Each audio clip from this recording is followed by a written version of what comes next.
एक बार की बात है। निचले हिमालय की पहाड़ियों में बसे एक छोटे से शांत गांव में भरत नाम का एक जवान लड़का रहता था। भरत अपने गुस्सैल स्वभाव और अशांत मन के लिए पूरे गांव में प्रसिद्ध था। उसका मन हर समय विचारों से भरा रहता।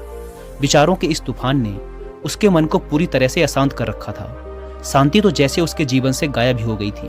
वह हर समय अपने विचारों में खोया रहता और एक तनावपूर्ण जीवन जी रहा था।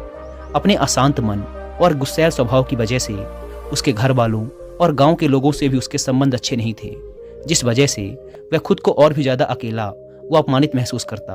वह और भी ज़्यादा मानसिक तनाव की स्थिति में चला जाता।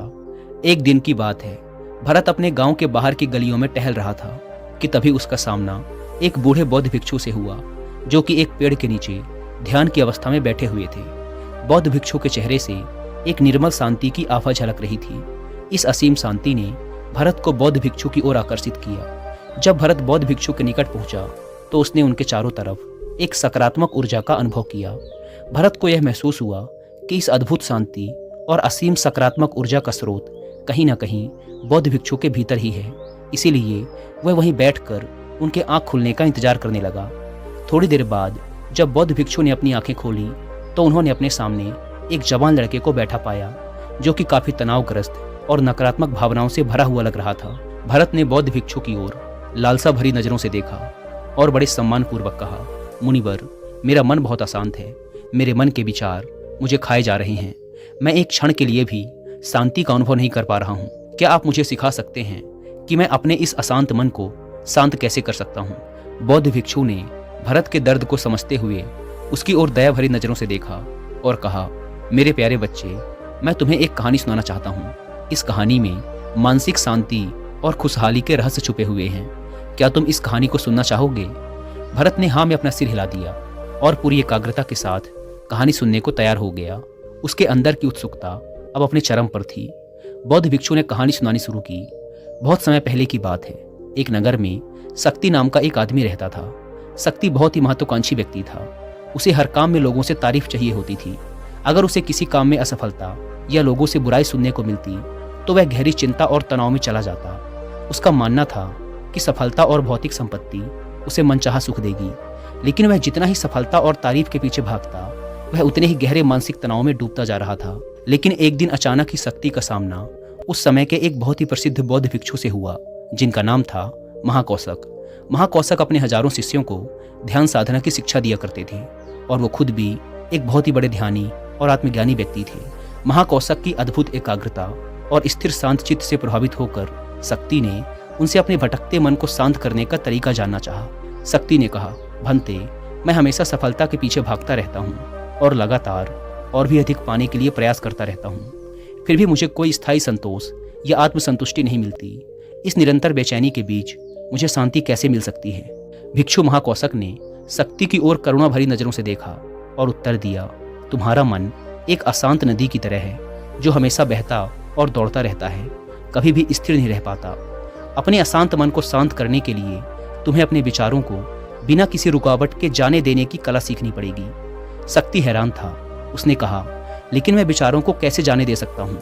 आखिर मैं भी तो अपनी इच्छाओं और महत्वाकांक्षाओं से जुड़ा हुआ हूँ। यह सुन भिक्षु महाकौशक मुस्कुराए और बोले, कल्पना करो कि तुम्हारे हाथ में पानी से भरा एक गिलास है। अब तुम जितनी देर तक इसे पकड़े रहोगे, यह उतना ही भारी होता चला जाएगा, और अगर तुम काफी लंबे समय तक इसे पकड़ के रखते हो तो तुम्हारे हाथ में दर्द होना शुरू हो जाएगा। लेकिन अगर तुम अपनी पकड़ ढीली कर देते हो और इसे जाने देते हो तो बोझ खत्म हो जाएगा। भरत ने कहानी और उसके संदेश को ध्यान से सुना। वह समझ गया कि अपने विचारों और इच्छाओं से चिपके रहना ही उसके बोझ को बढ़ाता है और उसके अंदर अशांति पैदा करता है। अब भरत को कहानी का अंत सुनने का बेसब्री से इंतजार था।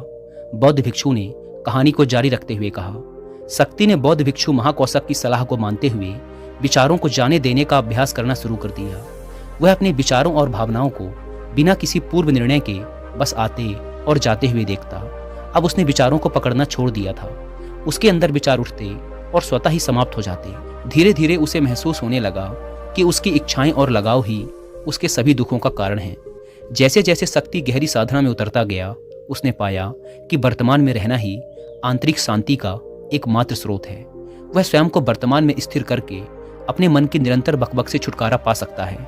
धीरे धीरे शक्ति का मन एक शांत सरोवर की तरह हो गया जो अपने चारों ओर की सुंदर दुनिया को अपने में चित्रित कर लेता है। उसने जीवन की सादगी में संतोष पाकर अति महत्वाकांक्षा और भौतिक संपत्ति के प्रति अपने लगाव को छोड़ दिया। जैसे जैसे लोगों के बीच शक्ति के अंदर हुए इस अद्भुत बदलाव की खबर फैली, दूर दूर से लोग उससे मार्गदर्शन लेने आने लगे। वह लोगों को विचारों को मुक्त करने की कला सिखाकर और स्वयं के भीतर शांति पाने का मार्गदर्शन देकर लोगों के बीच शांति और ज्ञान का प्रकाश स्तंभ बन गया।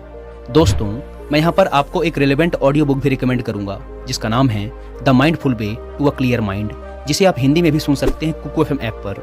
यह ऑडियो बुक हमें जिंदगी को माइंडफुल तरीके से जीना सिखाती है और साथ ही ये भी बताती है कि हमारा माइंड कैसे काम करता है और हम कैसे खुद को बेवजह की चिंता, डर और तनाव से बाहर रखकर एक हैप्पी और फुलफिलिंग लाइफ जी सकते हैं। और जिन्हें कुकू एफएम के बारे में नहीं पता, यह इंडिया का सबसे बड़ा ऑडियो शो प्लेटफॉर्म है जहां पर 2.5 मिलियन से भी ज़्यादा एक्टिव पेड सब्सक्राइबर्स हैं जो कि हर दिन 1.5 लाख घंटे से भी ज़्यादा का कंटेंट कुकू एफएम पर सुनते हैं।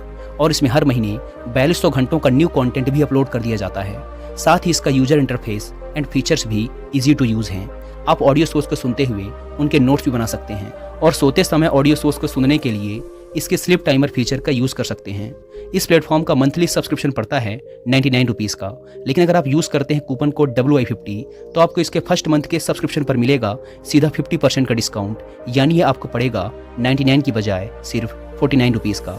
इस ऐप को डाउनलोड करने की link description and first comment पर मिल जाएगी। आइए कहानी पर वापस लौटते हैं। शक्ति और भिक्षु महाकौशक की कहानी खत्म करने के बाद बौद्ध भिक्षु थोड़ी देर के लिए मौन हो गए ताकि भरत के अंदर इस कहानी का अर्थ गहराई से बैठ सके। भरत ने बूढ़े बौद्ध भिक्षु की ओर देखा। अब उसकी आंखों में एक नई समझ दिखाई पड़ रही थी। भरत ने धीमी आवाज में फिर एक प्रश्न किया, मुनिवर, मुझे इस कहानी में ज्ञान दिखाई पड़ा, लेकिन मैं इस कहानी की शिक्षा को अपने जीवन में कैसे लागू कर सकता हूँ? मैं अपने अशांत मन को कैसे शांत कर सकता हूँ? भरत के इस ईमानदारी भरे प्रश्न पर बौद्ध भिक्षु गर्मजोशी से मुस्कुराए और फिर बोले, अशांत मन को शांत करने का अभ्यास आत्म जागरूकता से शुरू होता है। अपने अंदर उठने वाले विचारों को देखने के लिए हर दिन कुछ समय निकालो। वो भावनाएं जो तुम्हारे मन को उत्तेजित करती हैं उन पर ध्यान दो। देखो कि वो कैसे आते हैं और आकाश में गुजरने वाले बादलों की तरह चले जाते हैं। भरत ने अपनी आंखें बंद कर ली और बौद्ध भिक्षु के बताए अनुसार अपने विचारों का अवलोकन करना शुरू कर दिया। जैसे ही उसने अपने अंदर उठने वाले विचारों पर ध्यान देना शुरू किया, उसे महसूस हुआ कि उसके भीतर चिंताओं, निर्णयों और इच्छाओं की निरंतर धारा बह रही है। केवल इस एहसास ने ही उसे एक अद्भुत शांति का एहसास करवाया। उसे यह भी एहसास हुआ कि वह इन सभी विचारों और भावनाओं से अलग है। बौद्ध भिक्षु ने आगे कहा, जैसे शक्ति ने खुद को हर तरह के लगाव और आसक्ति से अलग कर दिया था, उसी तरह से तुम भी अपने मन को परेशान करने वाले विचारों और भावनाओं को खुद से मुक्त करने का अभ्यास विकसित कर सकते हो। जैसे ही विचार उठें, उन्हें बिना किसी पूर्व निर्णय के स्वीकार करो और फिर धीरे धीरे उन्हें जाने दो और वर्तमान क्षण पर अपना ध्यान केंद्रित करो। लेकिन मुनिवर, भरत ने बीच में ही रोकते हुए कहा, क्या होगा अगर विचार और भावनाएं इतनी मजबूत हैं कि वो बनी रहें और मन को छोड़ने से ही इंकार कर दें?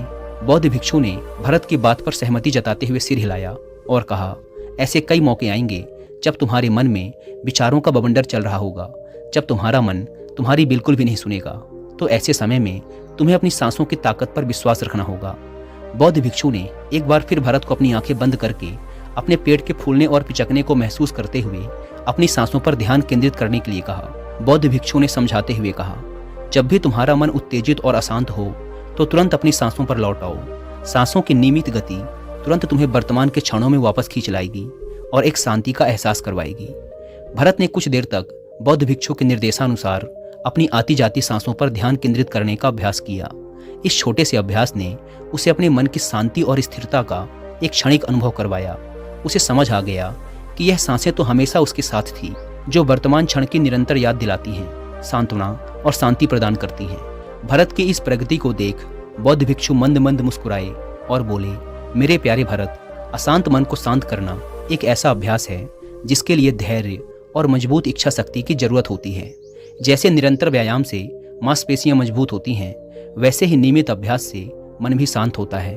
भरत ने स्वीकृति में अपना सिर हिलाया और इस अनमोल मार्गदर्शन के लिए बौद्ध भिक्षु का धन्यवाद करते हुए उन्हें यह वचन दिया कि मैं आज से ही अपने मन को शांत करने, आसक्तियों को छोड़ने और अपने भीतर शांति पाने की इस यात्रा पर निकल पड़ूंगा।